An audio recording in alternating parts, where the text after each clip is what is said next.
ശ്രീ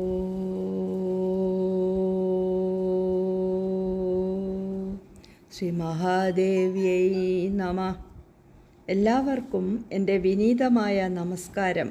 ഇന്ന് നമ്മുടെ 39ാമത്തെ പഠന ക്ലാസ്സാണ്. ഇന്ന് നമുക്ക് 452ാമത്തെ നാമം മുതൽ നോക്കാം. നാമം 452 തേജോവതി. ഓം തേജോവത്യൈ നമഃ.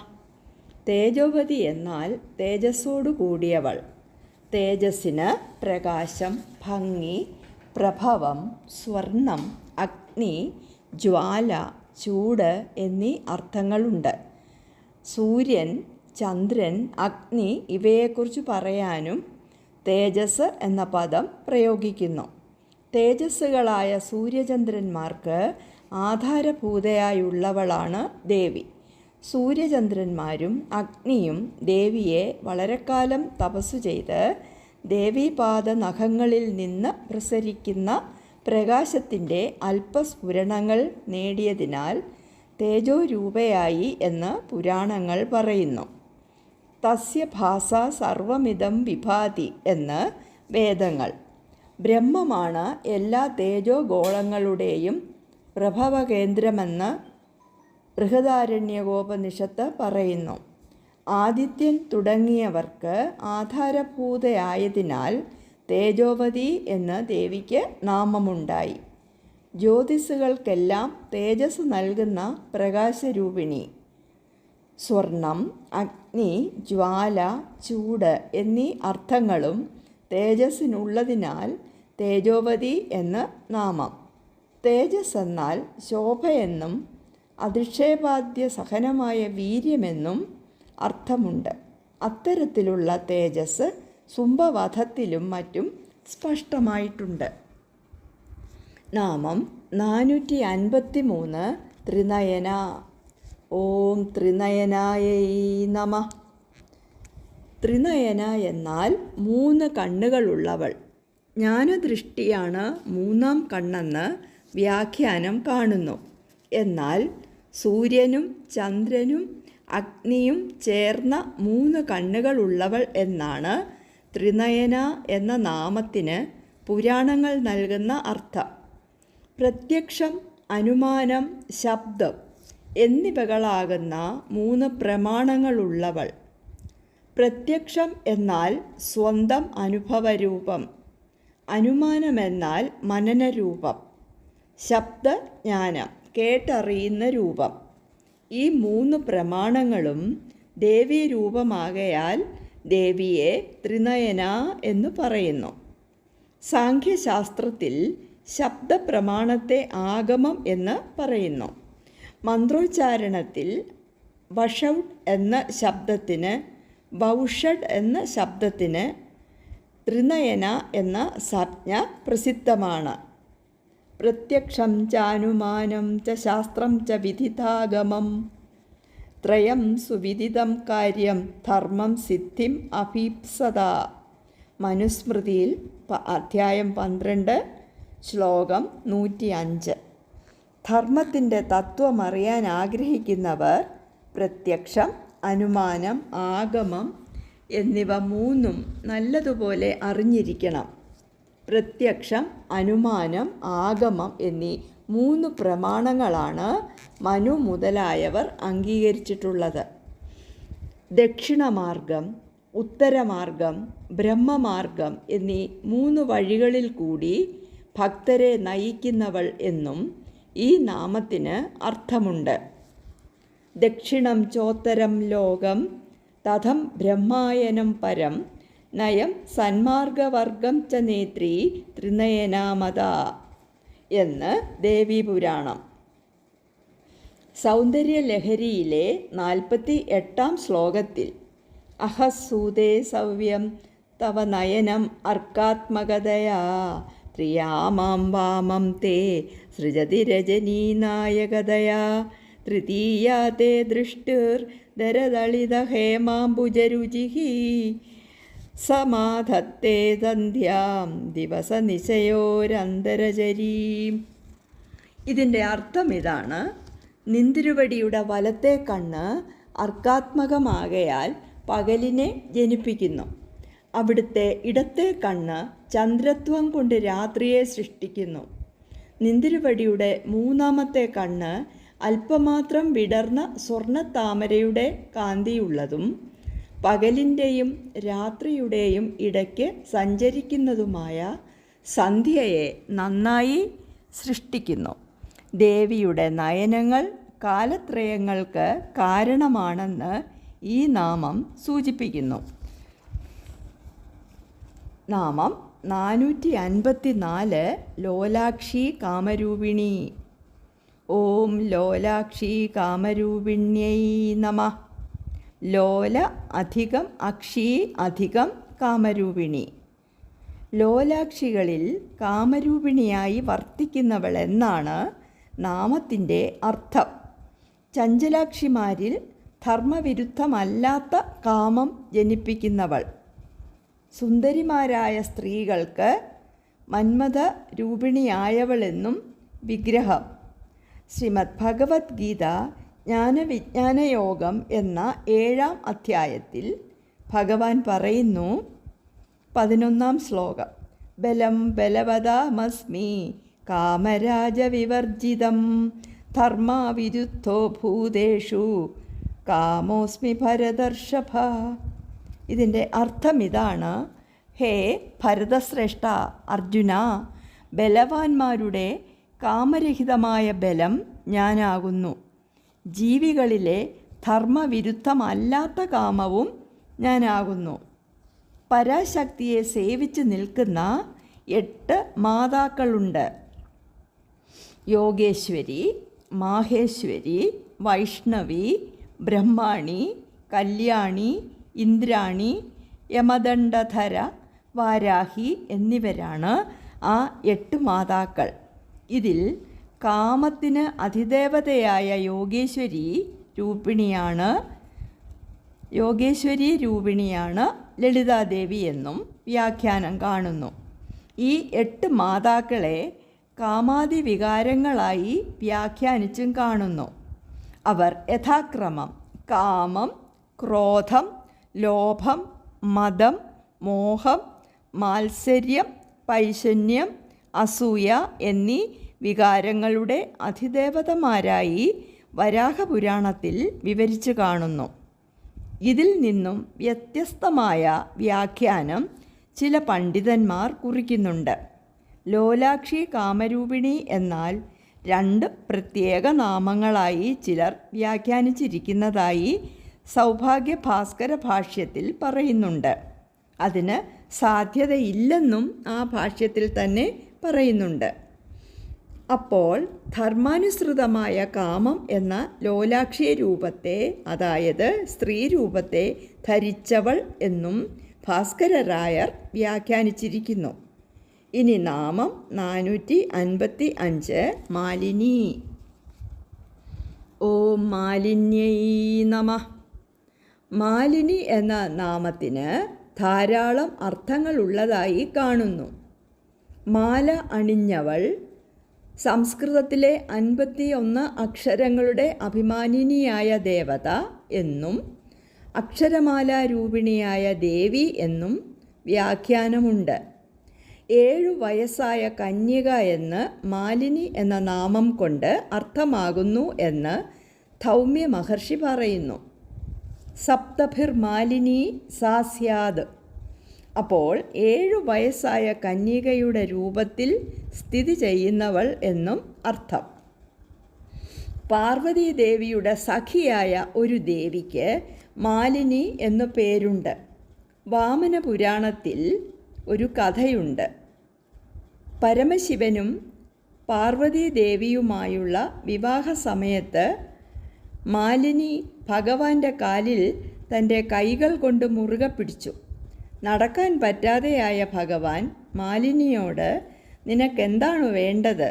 അത് ഞാൻ തരാം, എൻ്റെ കാലിൽ നിന്ന് പിടിവിടൂ എന്ന് പറഞ്ഞു. അപ്പോൾ ശിവ, അങ്ങയുടെ സകല സൗഭാഗ്യങ്ങളും എൻ്റെ കൂട്ടുകാരിയായ പാർവതിക്ക് നൽകൂ, ഞാൻ കൈകൾ വിടാം എന്ന് പറഞ്ഞു. ഞാൻ എപ്പോഴേ അത് നൽകിക്കഴിഞ്ഞു എന്ന് ഭഗവാൻ മറുപടി നൽകി. മാലിനി ശങ്കരം പ്രാഹമത്സഖ്യൈ ദേഹി ശങ്കര സൗഭാഗ്യം നിജഗോത്രീയം തതോ മോക്ഷം അവാപ്സ്യസി അതോ വാച മഹാദേവോ ദത്തം മാലിനി മുഞ്ചമാം.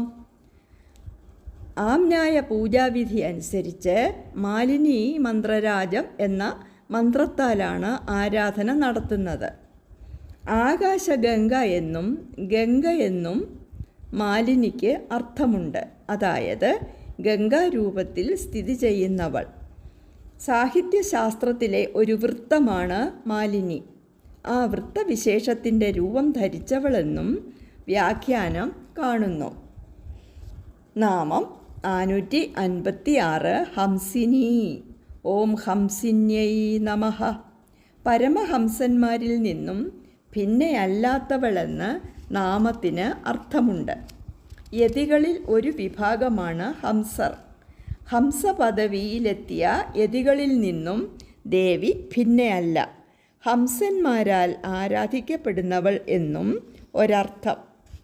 സൗന്ദര്യലഹരിയിലെ 91 ശ്ലോകത്തിൽ ശ്രീ ശങ്കരാചാര്യർ സ്തുതിക്കുന്നു. സ്കലന്തസ്തേ ഖേലം ഭവനകളഹംസാം നജഹതി. ദേവിയുടെ ചിന്താമണിഗൃഹത്തിൽ വളർത്തുന്ന ഹംസങ്ങൾ ദേവിയുടെ വഴുതുന്ന പദവിന്യാസത്തോടു കൂടിയുള്ള വിലാസപൂർണമായ ഗതിയെ പിന്തുടരുന്നു. ദേവി അവയെ നടത്തി അഭ്യസിപ്പിക്കുവാണോ എന്ന് തോന്നും. അപ്പോൾ ഹംസങ്ങളോട് കൂടിയവളെന്നും നാമത്തിന് അർത്ഥം. അജപാമന്ത്രസ്വരൂപിണി എന്നും നാമത്തിന് അർത്ഥമുണ്ട്. അജപാ ഗായത്രി മന്ത്രമായ സോഹം അഥവാ ഹംസമന്ത്രം എന്ന പ്രാണശക്തിയുടെ രൂപമായവൾ. അതായത് ഓരോരുത്തരുടെയും ശ്വാസോച്ഛ്വാസത്തോടൊപ്പം വരുന്ന സോഹമെന്ന പദമാണ് ഹംസമന്ത്രം. ആ മന്ത്രത്തിൻ്റെ രൂപമായവൾ അഥവാ അധിഷ്ഠാന ദേവതയാണ് ഹംസിനി. ഹംസം എന്നതിന് ജീവാത്മാവ് എന്നും അർത്ഥമുള്ളതിനാൽ ജീവാത്മാ രൂപത്തിൽ ജീവികളിൽ കുടികൊള്ളുന്നവളെന്നും ഹംസിനി എന്ന നാമത്തിന് അർത്ഥം കാണുന്നു. ഇനി നാമം 457 മാതാ. ഓം മാത്രേ നമഃ. അമ്മയായി സ്വരൂപം സ്വീകരിച്ചവൾ എന്നാണ് നാമത്തിൻ്റെ അർത്ഥം. ഒന്നാമത്തെ നാമമായ ശ്രീമാതാ തന്നെയാണ് ഈ നാമവും. എല്ലാ മന്ത്രങ്ങളും ശ്രീദേവിയിൽ നിന്നാണ് ഉദ്ഭവിച്ചിരിക്കുന്നത്. അതിനാൽ എല്ലാ മന്ത്രങ്ങൾക്കും മാതാവായവളെന്നും വ്യാഖ്യാനം. നിത്യാദേവിമാരിൽ ദശമി ദിവസത്തെ ദേവിക്ക് മാതാ എന്ന് പേരുണ്ട്. ആ ദേവിയെ സ്തുതിക്കുന്ന മന്ത്രമാണ് മാതാ. സ്കന്ദപുരാണത്തിൽ മന്ത്രാണാം മാതൃഭൂതാച മാതൃകാ പരമേശ്വരി എന്നും ദേവി ഉപനിഷത്തിൽ മന്ത്രാണാം മാതൃകാ ദേവി ശബ്ദാനാം ജ്ഞാനരൂപിണി എന്നും കാണാം. വിശ്വനിഘണ്ടുവിൽ ലക്ഷ്മി ബീജത്തിനും മാതാ എന്നു പേരുണ്ട്. ആ രൂപം ധരിച്ചവൾ എന്ന് അർത്ഥം. കായാവരോഹണ ക്ഷേത്രത്തിൽ ആരാധിക്കപ്പെടുന്ന ദേവീമൂർത്തിക്ക് മാതാ എന്നാണ് പേരെന്ന് പത്മപുരാണത്തിൽ പറയുന്നു. ഒന്നാമത്തെ നാമം ശ്രീമാതാ, 337 നാമം വിധാത്രി, 823 നാമം ജനനി, 934 നാമം വിശ്വമാതാ, 985 നാമം അംബ എന്നിവയും ദേവി പ്രപഞ്ച സൃഷ്ടി നടത്തിയ സർവചരാചരങ്ങളുടെയും മാതാവാണെന്ന് മനസ്സിലാകും. നാമം 458 മലയാചലവാസിനി. ഓം മലയാചലവാസിന്യൈ നമഃ. മലയ അധികം അചല അധികം വാസിനി.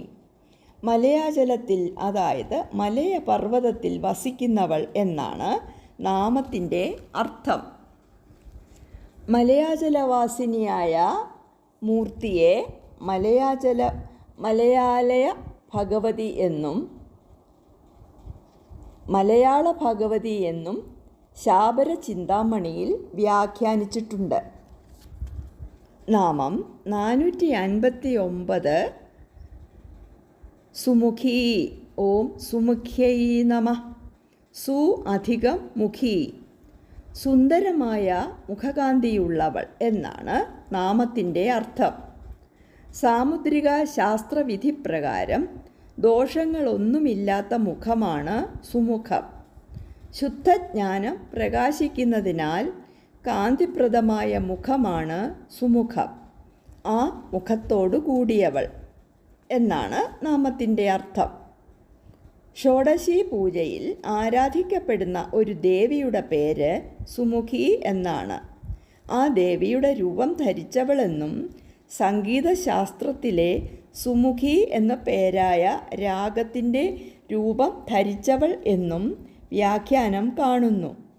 അംഗഭംഗി കൊണ്ട് മാത്രമല്ല, അകത്തുള്ള ജ്ഞാനത്തികവ് കൊണ്ടും മുഖത്തിന് സൗന്ദര്യമേറിയവളാണ് ദേവി. വേദങ്ങളിൽ പല സ്ഥലത്തും ബ്രഹ്മത്തെ അറിയുന്ന ജ്ഞാനിയുടെ മുഖം പ്രകാശിക്കുന്നതായി പറയുന്നുണ്ട്. ദേവശില്പിയായ വിശ്വകർമാവ് രൂപകൽപ്പന ചെയ്ത മഹത്തായ കെട്ടിടങ്ങളിലൊന്നിൻ്റെ പേര് സുമുഖം എന്നാണ്. മഹാഗണപതിയുടെ സഹസ്രനാമങ്ങളിലൊന്നായ സുമുഖം എന്ന നാമത്തിൻ്റെ ശക്തിരൂപമാണ് സുമുഖി എന്നും വ്യാഖ്യാനിച്ചിരിക്കുന്നു. നാമം 460 നളിനി. ഓം നളിന്യൈ നമഃ. താമരപ്പൂ പോലെ മൃദുവും മനോഹരവുമായ അംഗങ്ങളോട് കൂടിയവൾ എന്നാണ് നാമത്തിൻ്റെ അർത്ഥം. കൈകൾ, കാലുകൾ, മുഖം, കണ്ണ് മുതലായ അവയവങ്ങളുടെ കമനീയത കാരണം നളിനി എന്ന നാമമുണ്ടായി. ഗംഗാരൂപിണി എന്ന് മറ്റൊരർത്ഥമുണ്ട്. നന്ദിനി, നളിനി, ഗംഗ എന്ന് ഗംഗാനദിക്ക് പര്യായമുണ്ട്. മഹാദേവൻ്റെ ജടയിൽ നിന്നും 7 കൈവഴികളിലായി ഒഴുകിയ ഗംഗയുടെ കിഴക്കോട്ടൊഴുകിയ ഒരു കൈവഴിയുടെ പേരും നളിനി എന്നാണ്. സ്വർഗഗംഗയായി രൂപം ധരിച്ചവൾ, ഉത്തമയായ സ്ത്രീ എന്നും വ്യാഖ്യാനമുണ്ട്. നളൻ എന്ന രാജാവ് ദേവിയെ ഉപാസിച്ച് ദേവിയുമായി താദാത്മ്യം പ്രാപിച്ചതിനാൽ ദേവിക്ക് നളിനി എന്ന പേരുണ്ടായി എന്നും വ്യാഖ്യാനമുണ്ട്. നാമം 461 സുഭ്രുഹു. ഓം സുഭ്രുവേ നമഃ. സു അധികം ഭ്രുഹു. സു എന്നാൽ സുന്ദരമായ, ഭ്രുഹു എന്നാൽ പുരികക്കൊടികൾ. സുഭ്രുഹു എന്നാൽ വളരെ മനോഹരമായ പുരികക്കൊടികൾ ഉള്ളവൾ. ശ്രീ ശങ്കരാചാര്യർ സൗന്ദര്യലഹരിയിൽ ഭ്രുവൗ പുഗ്നേ കിഞ്ചിത് എന്ന് തുടങ്ങുന്ന 47-ാം ശ്ലോകത്തിൽ ദേവിയുടെ പുരികക്കൊടികളുടെ കാന്തിയെ വർണ്ണിക്കുന്നുണ്ട്. ഭുവനത്തിൻ്റെ ഭയത്തെ നശിപ്പിക്കുന്നതിൽ ഏർപ്പെട്ടിരിക്കുന്നവളായ അല്ലയോ ഉമേ. നിന്തിരുവടിയുടെ അല്പം വളഞ്ഞ പുരികക്കൊടികൾ വണ്ടുകൾക്ക് തുല്യമായ കാന്തിയോടുകൂടിയ കണ്ണുകളാൽ ധരിക്കപ്പെട്ട ഞാണിനോടു കൂടിയതും കാമദേവൻ്റെ സവ്യേതരമായ കയ്യിൽ ഗ്രഹിച്ചിട്ടുള്ളതും മണിബന്ധവും മുഷ്ടിയും കൊണ്ട് മറഞ്ഞുപോയ മധ്യപ്രദേശത്തോടു കൂടിയതുമായ വില്ലാണെന്ന് ഞാൻ വിചാരിക്കുന്നു എന്നാണ് ഈ ശ്ലോകത്തിൻ്റെ അർത്ഥം. വദനസ്മരമാംഗല്യഗൃഹതോരണ ചില്ലിക എന്ന 17-ാമത്തെ നാമത്തിലും ദേവിയുടെ പുരികക്കൊടികളുടെ സൗന്ദര്യാധിക്യം വർണ്ണിക്കുന്നുണ്ട്. നാമം 462 ശോഭന. ഓം ശോഭനായൈ നമഃ. സൗന്ദര്യാധിക്യം കൊണ്ട് ശോഭിക്കുന്നവൾ എന്നാണ് നാമത്തിൻ്റെ അർത്ഥം. ശുഭം നൽകുന്നവളാകയാലും ശോഭന എന്ന നാമം, അതായത് മംഗളസ്വരൂപിണി, അലങ്കരിക്കപ്പെടുന്നവളെന്നും അന്യവസ്തുക്കളെ ശോഭിപ്പിക്കുന്നവൾ അഥവാ പ്രകാശിപ്പിക്കുന്നവൾ എന്നും നാമത്തിന് അർത്ഥമുണ്ട്. ശോഭതേ ശോഭയതീതി വശോഭന എന്ന വിഗ്രഹം. ശോഭതേ ശോഭയതീതി വാ ശോഭന എന്ന വിഗ്രഹം. ഈ പ്രപഞ്ചത്തിലെ സുന്ദരവും ആകർഷകവുമായതെല്ലാം ദേവിയുടെ വിഭൂതികളാണ്. അവയെയെല്ലാം അണിഞ്ഞവൾ എന്നും ശോഭന എന്ന നാമത്തിന് വ്യാഖ്യാനം കാണുന്നു. തൻ്റെ ഭക്തർക്ക് ജ്ഞാനവും സദാചാരനിഷ്ഠയും നൽകുന്നവളെന്നും ശോഭന എന്ന നാമം അർത്ഥമാകുന്നു. നാമം 463 സുരനായിക. ഓം സുരനായികായൈ നമഃ. സുര അധികം നായിക. സുരൻ എന്നാൽ ദേവന്മാർ, സുരന്മാർ, ദേവന്മാർ. ദേവന്മാർക്ക് നായികയായവളെന്നാണ് നാമത്തിൻ്റെ അർത്ഥം. അപ്പോൾ സർവപ്രപഞ്ചത്തിനും നായികയായവളെന്നാണ് അർത്ഥം. ദേവന്മാരുടെ പരമശക്തിയാണ് ദേവി. ഭണ്ഡാസുരനെ കൂടാതെ മഹിഷൻ, ശുംഭൻ, നിശുംഭൻ തുടങ്ങി പല അസുരന്മാരെയും ദേവി യുദ്ധത്തിൽ വധിച്ചു. അധിഷ്ഠായന മജ്ജുർ പുരാണി മഹത്തര മഹിമാ ദേവദാന എന്ന് ത്രിപുരോപനിഷത്തിൽ പറയുന്നു. സുരാൻ നയതീതി സുരനായിക എന്ന് വിഗ്രഹം. നാമം 464 കാളകണ്ഠി. ഓം കാളകണ്ഠ്യൈ നമഃ. കാളകണ്ഠൻ എന്നാൽ ശിവൻ. കാലകണ്ഠൻ, കറുത്ത നിറമുള്ള കണ്ഠത്തോടു കൂടിയവൻ. ഹലാഹലമെന്ന കൊടും വിഷം കണ്ഠത്തിൽ ധരിച്ചതിനാൽ കാളകണ്ഠനായി എന്ന് വായുപുരാണം പറയുന്നു. കാളകണ്ഠി എന്നാൽ ശിവപത്നി എന്നാണ് നാമത്തിൻ്റെ അർത്ഥം. ദേവി പുരാണത്തിൽ പ്രസ്താവിച്ചിട്ടുള്ള ശിവക്ഷേത്രങ്ങളുടെ കൂട്ടത്തിൽ കാലഞ്ചരേ കാലകണ്ഠ എന്ന് സൂചിപ്പിക്കുന്ന കാലഞ്ചര ക്ഷേത്രത്തിലെ അധിഷ്ഠാന ദേവത കാളകണ്ഠിയാണ്. കാല എന്ന ശബ്ദത്തിന് മധുരവും അസ്ഫുടവുമായ ശബ്ദം, അതായത് കളം എന്ന അർത്ഥത്തിൽ മധുരമായ ശബ്ദമുള്ളവളെന്നും വ്യാഖ്യാനിച്ച് കാണുന്നു. കളവാണി. 27ാം നാമം നിജസല്ലാപമാധുര്യ വിനിർഫൽസിത കച്ചവി. ദേവിയുടെ അതിമധുര സ്വരത്തെക്കുറിച്ച് പറയുന്നുണ്ട്. ദാരുകവധത്തിനായി ദേവി കാളി, കാളകണ്ഠി, കവർദിനി എന്നീ നാമങ്ങളോടുകൂടി അവതരിച്ചു എന്ന് ലിംഗപുരാണത്തിൽ പറയുന്നു. സസർജകാളീം കാമാരീഹി കാളകണ്ഠീം കവർദിനീം. മഹാദേവനാണ് ഈ 3 പേരെയും സൃഷ്ടിച്ചത്. ഇനി നാമം 465 കാന്തിമതി.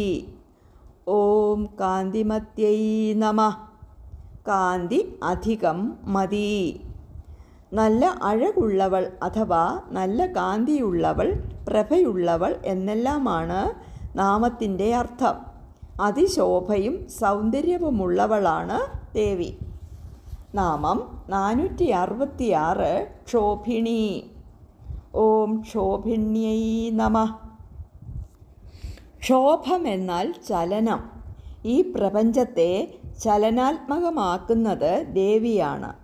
പ്രകൃതി പുരുഷ സംയോഗത്തിൽ മനസ്സിനെ ക്ഷോഭിപ്പിച്ച് സൃഷ്ടിക്കായി പ്രേരിപ്പിക്കുന്നതും ദേവിയാണ് എന്ന് സൗഭാഗ്യഭാസ്കരത്തിൽ പറയുന്നു. ഈ നാമത്തെ ഭാസ്കരരായർ അപ്രകാരം വ്യാഖ്യാനിക്കുന്നു. അതിനാൽ ക്ഷോഭിണി എന്ന ദേവിക്ക് നാമമുണ്ടായി. അപ്പോൾ ഈ പ്രപഞ്ചത്തിൽ സൃഷ്ടികാര്യങ്ങൾ ചെയ്യുന്നതിന് പ്രേരിപ്പിക്കുന്ന വൈഷ്ണവീ ദേവിയാണ് മഹാദേവി. മനക്ഷോഭം കാരണം ചില ദേവഗണങ്ങളെ ദേവി ജനിപ്പിച്ചതായി വരാഹപുരാണത്തിൽ പറയുന്നു. തസ്മാത് ശോഭാത് സമുത്തസ്തുഃ കുമാര്യ സൗമ്യദർശനാഃ. പിന്നെ ഏവം വിധാസ്ത്രിയോ ദേവ്യഃ ഏവം വിധാസ്ത്രിയോ ദേവ്യഃ ശോഭിതേ മനസി ദ്രുതം ഉത്തസ്തു ശതസാഹസ്രാഃ കോടിശോ വിവിധാനനാഃ. വൈഷ്ണവി രൂപിണിയായ ദേവി മന്ദരപർവ്വതത്തിൽ തപസ് ചെയ്യുമ്പോൾ അവിടുത്തെ മനസ്സ് ക്ഷുഭിതമാവുകയും ആ ക്ഷോഭത്തിൽ നിന്ന് സൗമ്യരായ കോടിക്കണക്കിന് കുമാരിമാർ എന്ന ദേവിമാർ ഉണ്ടായി എന്നും അവർക്ക് ജന്മം കൊടുത്തതിനാൽ ക്ഷോഭിണി എന്ന നാമം ഉണ്ടായതായും വ്യാഖ്യാനിച്ചിരിക്കുന്നു. പ്രകൃതിം പുരുഷം ചൈവ പ്രവിശ്യാത്മേച്ഛയാ ഹരീഹി ശോഭയാമാസ ഭഗവാൻ സർഗകാലേ വ്യപാശ്രിതാഹ എന്ന് വിഷ്ണുപുരാണത്തിൽ പറയുന്നു. സൃഷ്ട്യുന്മുഖമായ പ്രകൃതി പുരുഷക്ഷോഭത്തെ അതിൽ വിവരിക്കുന്നു. നിർവികാരനായ പരമേശ്വരനെ ദേവി സ്വസാന്നിധ്യം കൊണ്ട് ക്ഷോഭിപ്പിച്ച് സൃഷ്ടികർമ്മത്തിൽ ഉന്മുഖനാക്കി തീർക്കുന്നതിനാൽ ക്ഷോഭിണി എന്ന നാമം ദേവിക്കുണ്ടായി. നാമം 467 സൂക്ഷ്മരൂപിണി. ഓം സൂക്ഷ്മരൂപിണ്യൈ നമഃ. സൂക്ഷ്മ അധികം രൂപിണി, സൂക്ഷ്മമായ രൂപമുള്ളവൾ എന്നാണ് നാമത്തിൻ്റെ അർത്ഥം. പഞ്ചേന്ദ്രിയങ്ങൾക്ക് അനുഭവമാകാത്ത രൂപമുള്ളവൾ. ദേവിക്ക് സ്ഥൂലം, സൂക്ഷ്മം, പരം എന്ന് 3 രൂപങ്ങൾ ഉണ്ട്. അതീവ സൂക്ഷ്മയാകയാൽ അറിയാൻ എളുപ്പമല്ലാത്ത രൂപമുള്ളവളാണ് ദേവി. സൂക്ഷ്മത്തിൽ സൂക്ഷ്മമായ ജീവനെ 10 ഇന്ദ്രിയങ്ങളാലും അനുഭവിക്കുവാൻ സാധിക്കില്ല. സൂക്ഷ്മം എന്നത് പരമാത്മാവിനെ സൂചിപ്പിക്കുന്നു. കൈവല്യോപനിഷത്ത് സൂക്ഷ്മാത് സൂക്ഷ്മതരം നിത്യം എന്ന് പറയുന്നു. അതായത് സൂക്ഷ്മത്തിലും സൂക്ഷ്മമാണ് ദേവി അഥവാ ബ്രഹ്മം. കഠോപനിഷത്ത് 2-ാം വല്ലി 20-ാം ശ്ലോകത്തിൽ ഇപ്രകാരമാണ് പറയുന്നത്: അണോരണീയാൻ മഹതോ മഹീയാൻ ആസ്മാസ്യ ജന്തോർ നിഹിതോ ഗുഹായാം തമക്രതു പശ്യതി വീതശോകോ ധാതുപ്രസാദാൻ മഹിമാൻ അമാത്മന. സൂക്ഷ്മമായ അണുവിനേക്കാൾ സൂക്ഷ്മതരമായിട്ടുള്ളതും മഹത്തായിട്ടുള്ളതിനേക്കാൾ മഹത്തരമായിട്ടുള്ളതും ആയ ഈ ആത്മാവ് പ്രാണികളുടെ എല്ലാം ഹൃദയത്തിൽ സ്ഥിതി ചെയ്യുന്നു. കാമങ്ങളെ ജയിച്ചവനു മാത്രമേ ആത്മാവിൻ്റെ മാഹാത്മ്യത്തെ അറിയാൻ കഴിയുന്നുള്ളൂ. സൂക്ഷ്മഃ എന്ന നാമത്തിന് എല്ലായിടത്തും എല്ലാത്തിലും വ്യാപിക്കുന്നവൻ എന്ന അർത്ഥമുണ്ട്. വിഷ്ണു സഹസ്രനാമം 457-ാമത്തെ നാമം. സൂക്ഷ്മഃ. ശ്രീമദ് ഭഗവത്ഗീത അക്ഷരബ്രഹ്മയോഗം എന്ന 8-ാം അധ്യായത്തിൽ 9-ാം ശ്ലോകം ബ്രഹ്മം ഏറ്റവും സൂക്ഷ്മമാണെന്ന്, അതായത് അണുവിനേക്കാൾ അണുവാണെന്ന് പറയുന്നു. കവിം പുരാണമനുശാസിതാരം അണോരണീയാം സമനുസ്മരേദ്യഃ സർവസ്യ ധാതാരം അചിന്യരൂപം ആദിത്യവർണം തമസഃ പരസ്താത്. ആരാണോ സർവജ്ഞനും കാലാതീതനും ലോകനിയന്താവും അണുവിനേക്കാൾ അണുവും എല്ലാറ്റിനെയും താങ്ങി നിർത്തുന്നവനും അചിന്യരൂപനും ജ്യോതിർമയനും തമസിനതീതമായി നിലകൊള്ളുന്നവനുമായ പരമ്പൊരുളിനെ നിരന്തരമായി ധ്യാനിക്കുന്നത്, അങ്ങനെ ഏറ്റവും ബൃഹത്തായ ഭഗവാൻ ഏറ്റവും സൂക്ഷ്മനുമാണ്. ഇനി ഭഗവത്ഗീതയിൽ തന്നെ ക്ഷേത്രജ്ഞ വിഭാഗയോഗമെന്ന 13-ാം അധ്യായത്തിൽ 16-ാം ശ്ലോകത്തിൽ ബ്രഹ്മം ഏറ്റവും സൂക്ഷ്മവും സർവവ്യാപിയുമാണെന്ന് പറയുന്നു. ബഹിരന്തശ്ച ഭൂതാനാം അചരം ചരമേവ ച സൂക്ഷ്മത്വാത് തദവിജ്ഞേയം ദൂരസ്ഥം ചാന്തികേ ച തത് എന്നുണ്ട്. അതായത് ബ്രഹ്മം ഭൂതങ്ങളുടെ പുറത്തും അകത്തുമുണ്ട്, സ്ഥാവരവും ജംഗമവും ആണ്. സൂക്ഷ്മമാകയാൽ അതിനെ അറിയാൻ പറ്റില്ല. അത് അങ്ങ് ദൂരെയും ഇങ്ങ് ഇവിടെയുമുണ്ട്, സർവവ്യാപിയാണ്. സൂക്ഷ്മഃ എന്നതിന് മഹാവിഷ്ണുവിനെ കൂടാതെ ശ്രീപരമേശ്വരൻ എന്നും കൂടി അർത്ഥമുണ്ട്. അതിൻ്റെ സ്ത്രീലിംഗ നാമമാണ് സൂക്ഷ്മരൂപിണി. ഏറ്റവും ബൃഹത്തായ ദേവി ഏറ്റവും സൂക്ഷ്മരൂപിണിയുമാണ്. സൂക്ഷ്മം എന്നു പേരുള്ള ഒരു ഹോമകർമ്മമുള്ളതായി വ്യാഖ്യാനം കാണുന്നു. ആ ഹോമം രൂപമായവളെന്നും അർത്ഥം. 467 വരെയുള്ള നാമങ്ങളുടെ അർത്ഥവും വ്യാഖ്യാനവും കഴിഞ്ഞു.